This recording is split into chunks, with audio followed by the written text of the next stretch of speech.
regime change. They believe that if the U.S. helps Israel launch further attacks on Iran, the regime will crumble. Netanyahu has even suggested that Israel might target the supreme leader, Ali Khamenei. Trump has reportedly nixed that idea so far, thank goodness.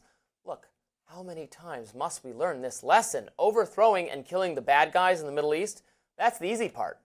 Replacing them with people who aren't even worse is hard. We learned this in Iraq. We learned it in Libya. Afghanistan was a disaster. Syria is so far so good, although the new leadership was formerly allied with ISIS and has indeed murdered dissidents all over the country. Keep in mind that the U.S. did not get overly involved in the Syrian revolution either, except by providing economic pressure in the form of sanctions.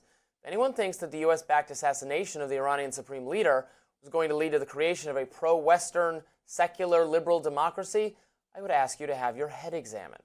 Unfortunately, that ridiculous notion is believed by the bipartisan foreign policy establishment, the so-called experts in both parties, the people who brought you the Iraq war disaster. They are putting tremendous pressure on Trump to fall in line, do what they say, even though they've been proven wrong time and time again. Now we will see if Trump holds the line.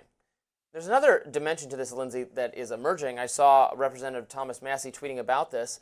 You know, we're getting a little bit ahead of ourselves, and I bring this point up frequently, and it's just often ignored. The President of the United States cannot unilaterally go to war with a country. It is, in fact, Congress's responsibility to declare war. So if war with Iran is such a good idea, let it be debated and discussed in Congress, and Congress can vote to declare war on Iran, and then we can join Israel in its efforts if that's what our elected representatives think is wise. I don't think that's the right course of action, but if we're going to do that, it must be done properly, according to our Constitution. The president, not just Trump, any president cannot unilaterally take us to war without congressional oversight and approval. It just is not the case. It has to be that way. So I hope, as we're inching closer to conflict, and Trump seems more and more willing to go along and get involved, I hope the role of Congress is not forgotten. I saw Thomas Massie making that point, and AOC, one of the most far-right and far-left people, agreeing that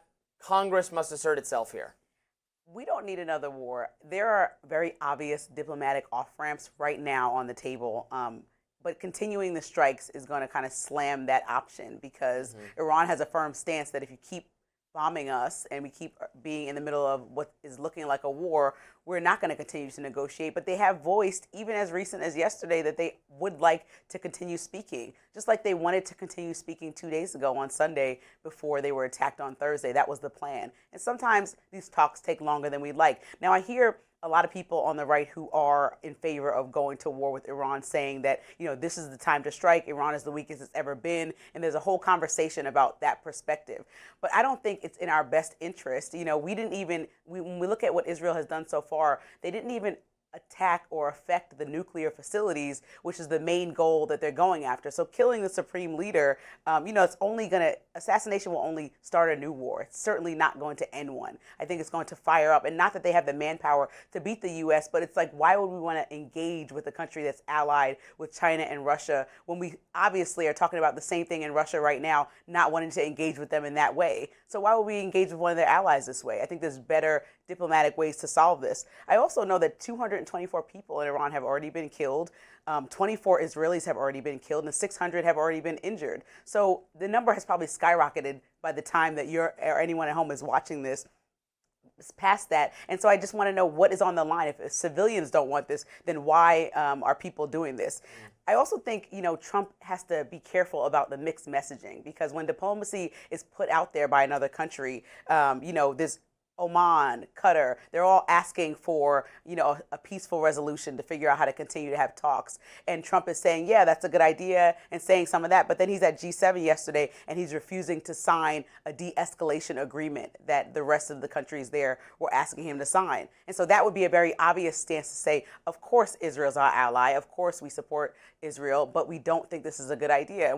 And like Trump is the poster child for being allowed to disagree with other leaders, even within his own party. He does that very publicly. So I don't know why we're tiptoeing around something that he even campaigned on not being a good idea.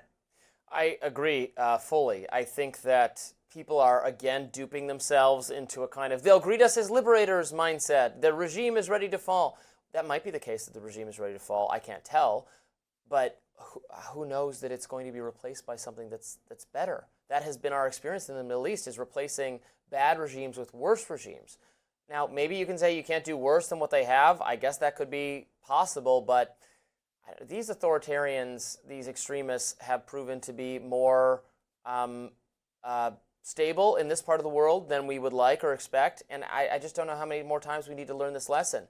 It seems like the same people who got Iraq so wrong are painting the exact same portrait of the situation in Iran, and with no acknowledgement that they were catastrophically wrong the last time. And I don't trust them. I don't know what credibility they have to assert that it is a good idea to start, indiscriminately bombing Iran, hoping to topple the regime, and that somehow we're going to come out ahead in all this. I just don't find that very plausible, and I think diplomacy is an avenue we have not yet exhausted and should resume. We're going to be talking about this a lot more. Trump is suggesting that the G7 welcome back Russia into the fold, the pushback he's getting from his own party. Up next.